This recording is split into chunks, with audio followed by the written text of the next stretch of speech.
अस्सलाम वालेकुम viewers, welcome back to my YouTube channel daily tips. Haris नाम का शुमार लड़कों के नामों में होता है। हारिस एक इस्लामी नाम है। हारिस नाम की इब्तदाई तारीख अरबी ज़बान से निकलती है। हारिस नाम के अफराद के लिए खुशकिस्मत नंबर 7 माना जाता है।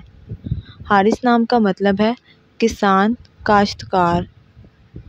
हारिस नाम के लड़कों के लिए खुशकिस्मत पत्थरों में सबसे कीमती पत्थर शामिल है। हारिस नाम का शुमार इंटरनेट पर सबसे ज़्यादा सर्च होने वाले नामों में से होता है। खुशकिस्मती वाली धातों में हिस्सों के हिसाब से कांसी शामिल है।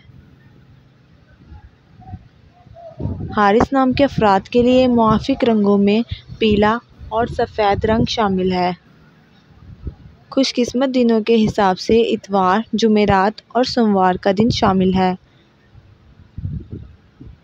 फ्रेंड्स, अगर आप अपने नाम का मतलब जानना चाहते हैं तो कमेंट बॉक्स में अपना नाम लिखें।